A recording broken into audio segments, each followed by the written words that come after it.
ለዕለቱ በያዝናቸው ጥንቅሮቻችን ውስጥ የትግራይ ጊዜያዊ አስተዳደር ፕሬዝዳንት ጀነራል ታደሰ ወረደ በህወሓት ኃይል የሞት ቅጣት ተፈጽሞባቸዋል ተባለ። ቱርክ እስራኤል በሶሪያ አየር ማረፊያ ላይ ያደረገችውን ጥቃት በጥብቅ ተቃወመች። በዚምባብዌ የአሽከርካሪዎች ማህበር አሽከርካሪነት በህግ እንደሙያ እውቅና እንዲያገኝና ዝቅተኛ የትምህርት መስፈርት እንዲቀመጥለትም ለፓርላማ አቤቱታ ጠየቁ። በትግራይ የፖለቲካ ውጥረት እየጨመረ ሲሆን አዲስ ጦርነት ሊቀሰቀስ ይችላል የሚል ስጋትም ተፈጥሯል። በመቀሌ 2 የድሮን ጥቃቶች ተፈጽሞ 13 ሰዎች ላይ አደጋ ደረሰ። ታዋቂው ባለሀብትና የቶቶት ሬስቶራንት ባለቤት አቶ ጠንክር ቴኒ ከ11 ቀናት በላይ በፌዴራል ፖሊስ ቁጥጥር ስር ናቸው። እስካሁን ፍርድ ቤት አልቀረቡም ተብሏል። ሰላም የተከበራችሁ የሀበሻ ጎልድ ዜና ዩቲዩብ ቤተሰቦቻችን፣ በዛሬው ስርጭታችን ውስጥ አስደናቂ ክስተቶችን፣ የፖለቲካ፣ የኢኮኖሚ፣ የማህበራዊና ሌሎች ወቅታዊ ጉዳዮችን በዝርዝር ልናቀርብላችሁ ተዘጋጅተናል። እስከ ቪዲዮ መጨረሻ ድረስ ከኛ ጋር አብራችሁ እንድትቆዩ በታላቅ አክብሮት እንጋብዛችኋለን። ከኛ ጋር በመቆየት አንዳችም ጠቃሚ መረጃ እንዳያመልጣችሁ ያድርጉ።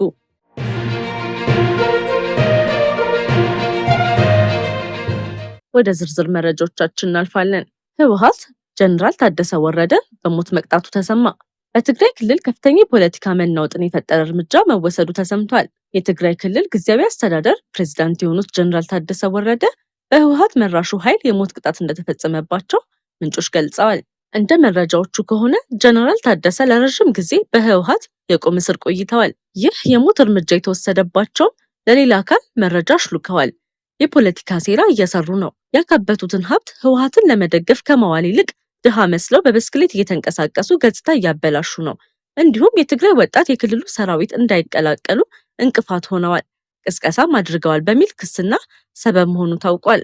ይህ ድንገተኛና አሳዛኝ እርምጃን ተከትሎ በክልሉ የፖለቲካና የጸጥታ መዋቅር ውስጥ ከፍተኛ ውጥረትና ለመረጋጋትን ፈጥሯል። በተለይም በርካታ የፖለቲካና የጸጥታ አመራሮች ነግበኔ ነገ የኛ ዕጣ ፈንታስ ምን ይሆን በሚል ከፍተኛ ስጋትና ፍርሃት ውስጥ በመውደቃቸው በአመራሩ መካከል ወደር የለሽ ውጥረትና ለመተማመን መንገሱን ተረጋግጧል። በቀጣይ መረጃችን የቱርክ መንግስት እስራኤል በሶሪያ ላይ እያደረገች ያለውን የአየር ድብደባ በጥብቅ በመቃወም ዓለም አቀፉ ማህበረሰብ ከቃላት ባለፈ ጠንካራና ወሳኝ እርምጃ እንዲወስድ ጠየቀች። የቱርክ የውጭ ጉዳይ ሚኒስቴር በነሐሴ 18 በሶሪያ አድሊብ አካባቢ በሚገኘው የአቡ አልዱሃር የአየር ማረፊያ ላይ ተፈጸመውን የእስራኤል የአየር ጥቃት በጥብቅ እንደምታወግዝ ገልጿል። አንካራ ጥቃቱ የሶሪያ መሰረተ ልማት፣ የግዛት አንድነትና ሉዓላዊነትን የሚጎዳ እንደሆነም ተናግራለች። በተጨማሪም ቱርክ እስራኤል በሶሪያ ላይ የምታደርገውን ወታደራዊ ጣልቃ ገብነት እንደ መደበኛ ድርጊት ተቆጥሮ መታለፍ እንደሌለበት ገልጻ የዓለም አቀፉ ማህበረሰብ እርምጃዎቹን እንዲያጠናክርም ጠይቃለች። የቱርክ መከላከያ ሚኒስቴር ደግሞ በነሐሴ 20 በሰጠው መግለጫ መሰረት የእስራኤል ጥቃት በተፈጸመበት ጊዜ ምንም የቱርክ ወታደራዊ ልዑክ በአቡ አልዱሃራ ጣቢያ እንዳልነበር አስረድተዋል። ቱርክም የሶሪያን ሉዓላዊነትና የግዛት አንድነት ለመጠበቅ የምታደርገውን ድጋፍም እንደምትቀጥል አረጋግጣለች። ይህ የሚመጣው በእስራኤልና ቱርክ መካከል በሶሪያ ጉዳይ የተፈጠረው ውጥረት እየጨመረ ባለበት በዚህ ወቅት ነው። እስራኤል የቱርክ ወታደራዊ ተሳትፎ በሶሪያ እንዳይሰፋ ስጋት እንዳላት ስትገልጽ፣ ቱርክ በበኩሏ የእስራኤል እርምጃ የሶሪያ ሉዓላዊነትን የሚጥስና ቀጠናዊ መረጋጋትን የሚያዳግም ነው ብላለች። በዚህ መሃል አሜሪካ ቱርክን እስራኤልና ሶሪያን በሚያገናኝ የግጭት መከላከያ ግንኙነት ስርዓት ለመፍጠር እየሰራች መሆኑ ተዘግቧል። ዓላማውም በሶስቱ ሀገራት መካከል የሚፈጠር የተሳሳተ ግምገማ ወደ ቀጠናዊ ግጭት እንዳይለወጥ ለመከላከል ነው ተብሏል።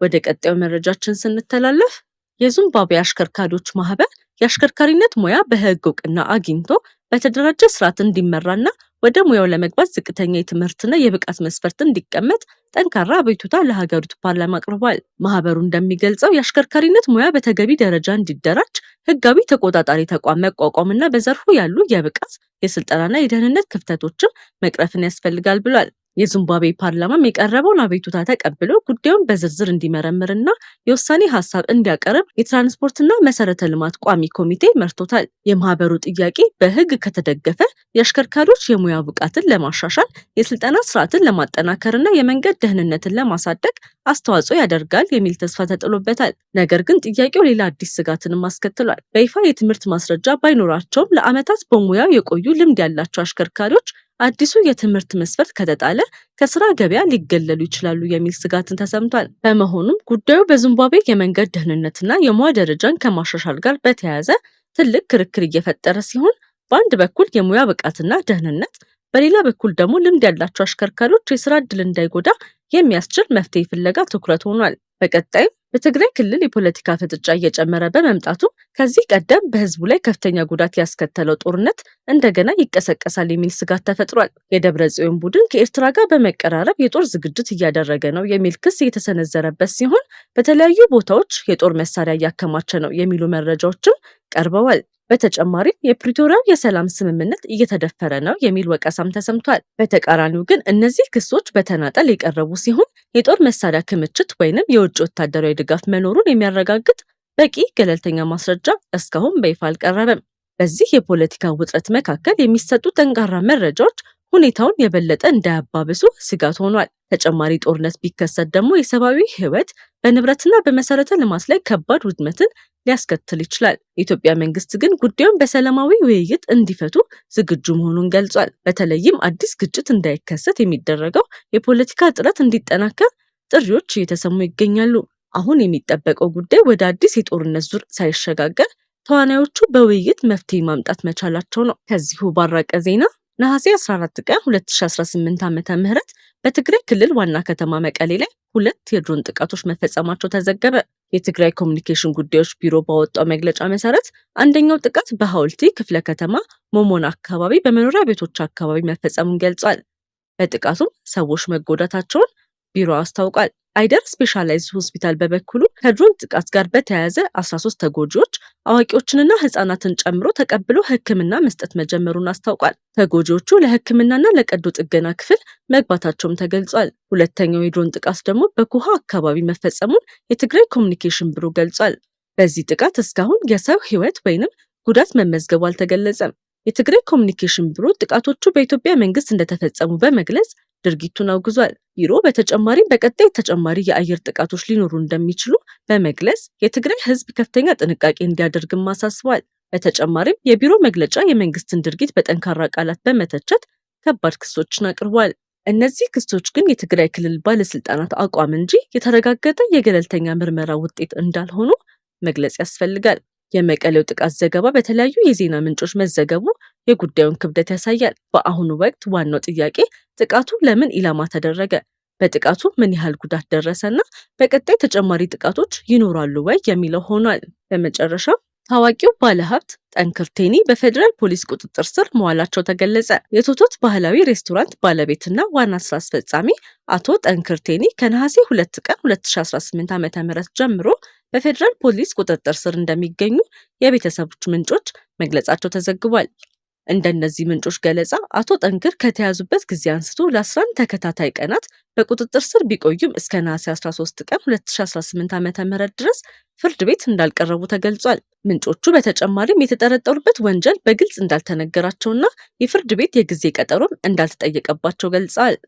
የአቶ ጠንክር መታሰር በቅርቡ ከተያዙ የገቢዎች ቢሮ ሰራተኞች ጉዳይ ጋር የተያያዘ ሊሆን ይችላል የሚል ጥርጣሬ ቢነሳም ይህ ግን እስካሁን በይፋ አልተረጋገጠም። አቶ ጠንክር ከዝቅተኛ የስራ ደረጃ ተነስተው በስራ ትጋትና በስራ ፍልስፍናቸው ስኬታማ ባለሀብት መሆናቸው ይገለጻል። የተወደዳችሁ የሀበሻ ጎልድ ዜና ዩቲዩብ ቤተሰቦቻችን ለዛሬ ያዘጋጀናቸው ትኩስ አስፈላጊና ሰበር መረጃዎቻችን እስከዚህ ድረስ ነበሩ።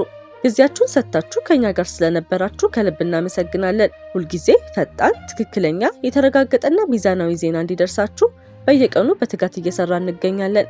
በኢትዮጵያና በዓለም ዙሪያ የሚከሰቱ ወቅታዊ ክስተቶችን፣ የፖለቲካ፣ የኢኮኖሚ፣ የማህበራዊና ሌሎች ወቅታዊ ጉዳዮችን በፍጥነትና በአስተማማኝ ሁኔታ ለእናንተ ለማድረስ ቁርጠኞች ነን።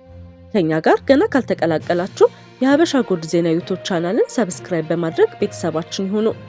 እንዲሁም የደወል ምልክቱን በመንካት ማንኛውም አዲስ ዜናና ሰበር መረጃ በታተመ ቅጽበት እንዲደርሳችሁ ያድርጉ። ቪዲዮን ላይክ በማድረግ አስተያየታችሁን በመጻፍና ለወዳጆቻችሁ በማጋራት የምታደርጉልን ድጋፍ ለእኛ ትልቅ ብርታት አለው። ስለምትከታተሉንና ስለምትተማመኑብን ከልብ እናመሰግናለን። ሀበሻ ጎልድ ዜና፣ ፈጣን፣ ተአማኒና የተረጋገጠ መረጃ የሚገኝበት አድራሻ። እስከምንገናኝ ድረስ ሰላምና ጤና ከእናንተ ጋር ይሁን።